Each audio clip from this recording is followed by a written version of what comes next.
Habari, mimi ni fitness trainer Omi Fitness. Leo nataka tugusie kiungo muhimu sana, tunasema organ muhimu sana ambayo ni ini. Okay? Ini ni organ ambayo kwanza ni ya pili kwa ukubwa, ukitoa ngozi, baada ya ngozi inafanya kazi kubwa sana, ina kazi muhimu sana. Kwenye kila mchakato unaendelea ni mwilini mwako, basi ini linahusika 100%. Huo umekula, huo ujala, kupunguza mafuta, kuhifadhi mafuta, kuchuja damu, kumetabolize chakula, kuleta energy zote, shughuli zote, kuprovide energy, kutoa nguvu, nishati asubuhi, kila kitu linafanya kazi yako kwa ini. Ini linafanya kazi masaa 24 ndani ya siku 7, halijawahi kupumzika. Lina kazi zaidi ya 500, kazi muhimu, lakini kifupi unaweza kaita ini ni powerhouse. Sawa. Liko upande wa kulia hapa, juu ya tumbo, ndani ya mbavu, ini lako linapatikana hapo. Linafanya kazi zote, kuchuja damu, kuchuja damu, hizo umekunywa pombe, hizo madawa ambazo zinakunywa, sijui upata panado, umepata nini, zote kazi zinafanywa na ini. Hutumika kama chanzo cha nishati kwa sababu kuna mafuta ambayo yanahifadhiwa kwenye ini, kuna sukari ambayo inahifadhiwa kwenye ini. Tunasema glucose ikizidi kwenye damu yako, kinachotokea insulin ikipanda inakuja kuobserve, kutunza, tunasema kuhifadhi, kustore kwa ajili ya matumizi ya baadaye. So baadhi ya sukari au energy ambayo inakuwa ni extra huwa inaenda kwenye ini. Pia husaidia kwenye uzalishaji wa vitamin A and D. Kumbuka kuwa baada ya cholesterol kukutana na jua, inatengeneza inactive vitamin D, inaenda kufanyia mchakato kwenye ini, then itafanywa kwenye figo, then itazalishwa vitamin D. Itimisi kinga yako mwili inaongezeka. So ini nalo linahusika pamoja kwa moja. Kitu kingine, hutengeneza protini, inazuia damu kuganda. Hii ni kazi nyingine ambayo ya ini inasaidia. Aidha umejikata, ini inasaidia pia damu isiwe inatoka kwa wingi. Pia hutengeneza bile ambayo ni kimiminika ambacho tunasaidia kuvunja vunja, tunasema kuvunja vunja na kufyonza vyakula aina vya mafuta. Pia husaidia kuondoa takataka. Kama nilivyokuambia kuwa mchakato wa damu wote unafanyika kwenye ini, kusafisha chakula etc.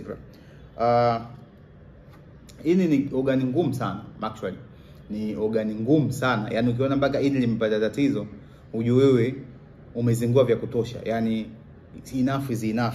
Okay? Sio kiungo rahisi, sio organ rahisi na ambayo inalalamika. Yaani huwezi kuona unasumbuliwa na ini, wachache sana. Na ukiona umefanya hivyo kama nilivyokuambia, itimisi umefanya makosa mengi sana, kwa sababu mwili una tabia kukutunza, ndio maana watu wengi makosa wanaofanya miaka 20 ya ulaji mbaya, mtindo mbaya wa maisha, yanakuja kuwatokea miaka 40, 50. So kwa miaka 30 yote organs kama ini, figo and moyo vimevumilia, lakini nao vimechoka. So utajuaje kama una matatizo ya ini, kama ini lako liko stable? Kwanza dalili moja, kuna unjano kwenye macho. Mtu macho yake yanabadilika na kuwa njano, kwenye skin cheupe. Unakuwa unachoka muda wote, unapata maumivu sehemu ya juu hapa ya kulia ya tumbo. Sometimes unakojoa mkojo au choo ambacho rangi yake sio normal. Na kuna magonjwa matano, magonjwa matano, tunasema aina 5 za au magonjwa yanasababishwa na ini. Kitu cha kwanza kinaitwa fatty liver. So hii inatokana na poor diet, tunasema ulaji mbaya. Maybe inaweza kuwa ni sukari, pombe, ni kila kitu. Kumbuka kuna 2 types, kuna aina 2 za fatty liver. Kuna alcoholic fatty liver and non-alcoholic fatty liver. But zote ni fatty liver, okay? Hiyo yote ni tatizo la ini. Nitakuja kuelezea vizuri baadaye. Kuna kitu kingine inaitwa hepatitis. Ndio utasikia kuna hepatitis A, hepatitis B, C. Hizi zote ni infection, okay? Hizi ni infection ya kwenye ini pia. Na hii inaitwa cirrhosis pia, okay? Hii inatokana na ile makovu yanatokana na pombe, watu wanywaji wa pombe. Kuna kansa ya ini, unakuta sasa ndio stage sasa kuna uzalishaji mwingi, uncontrolled uzalishaji wa cells kwenye swala la ini. Kwa hiyo unakuta unakazalisha cancer cell. Na pia tunasema ini failure. Hii ndio tunaisha kabisa, ni kipindi ambacho ini limeshindwa kufanya kazi. So kwenye hiki kipindi cha cirrhosis au cancer au liver failure, ndio mtu anapohitajika pale abadilishiwe ini, afanywe upasuaji wa ini ikiwa jingine, na akishachelewa huyu mtu anaweza akafariki. So tunza sana ini lako. Kwanza unatakiwa kuepuka vitu ambavyo vinasababisha matatizo yako kwenye ini, okay? Kwanza ni fructose. Unatakiwa kujua kwanza vitu vinasababisha matatizo kwenye ini. Fructose inazungumzia matunda, asali, sukari, sijui soda, juisi, hivi vitu vyote. So vitu vizuri kwa ajili ya ini lako. Pili, kuna issue ya pombe. Okay, pombe ni mbaya kabisa. Issue nyingine ni unene. Okay, ukiona tayari ni mnene, una kitumbo, it means ini lako mafuta ya kutosha, limeweka mafuta ya kutosha. Tunasema mtu ana dalili ya fatty liver na ataweza kupata fatty liver. Kumeza dawa mara kwa mara, ili ni tatizo. Okay, kula vyakula muda wote nao ni tatizo pia, inaweza kusababisha ini lako kupata matatizo na kupata infection. Nasema viral infection kama kupata B and C is really bad. Na matumizi ya kemikali, watu wana apply sana kemikali nyingi kwenye ngozi zao. Watu wanajichubua and stuff, na kila kitu ambacho kinaingia kwenye mwako, basi leo kwa kwenye ini kimefika kwa namna moja ama nyingine. Kwa hiyo ili kusaidia ini lako, kuokoa ini lako, unatakiwa ufanye mambo yafuatayo. Kwanza, kula vyakula halisi. Okay, mayai, nyama, mboga mboga. Kula vyakula ambavyo ni healthy. Okay, like mafuta wa nyama ni nzuri kwa ajili ya ini, lakini sio haya masoda, majuisi na vitu kama hivyo. Kitu kingine, kunywa maji. Sawa? Kunywa maji ya kutosha na achana na juisi, sijui soda. Hizi scenario ambazo hivi vinywaji vingine ambavyo vyote ni useless. Mwili wako uvitambui, unatambua only maji peke yake. Kitu kingine, acha matumizi ya pombe. Nazungumzia pombe, spirit, wine. Watu wanajustify, wanasema wine ina faida fulani, spirit ni tofauti na bia, zinatofautiana kwenye kuspike glucose, lakini pombe ni pombe. Okay, ikishaingia kwenye your blood system, ikishaingia kwenye mirija yako ya damu, ikishaingia kwenye blood vessels and arteries, lazima kwenye ini itafika. So una affect ini lako kwa kuingiza kitu ambacho ini chenyewe haikitambui. Fanya strength training, is very important. Itasaidia kuchoma mafuta extra yasiende kuhifadhiwa kwenye ini. So fanya dakika 30 japo mara 3 mara 4 kwa wiki, is very important. Kitu kingine, epuka matumizi ya kemikali. Okay, haya mavipodozi hasa wanawake, achana nayo. Ma makeup, ma foundation sio kwa na maana, achana nayo. Kujichubua sio kuzuri. Epuka matumizi ya sigara, epuka matumizi ya pombe.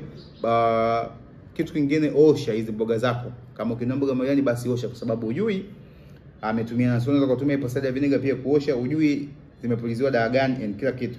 Na pia epuka fructose. Nawaambia watu kila siku waache kula matunda mara kwa mara, kwa sababu matunda sio mazuri kama wanavyotuambia wao. Kuna issue ya sukari, kuna chocolate, kuna juisi, kuna energy drink. Hivi sio vitu ambavyo kuprioritize kama unataka kulinda ini lako. Okay, na pia kama tayari una matatizo ya ini na unahitaji kurekebisha ini lako, tayari una hizi dalili ambazo nimekuambia, like fatty liver, hepatitis,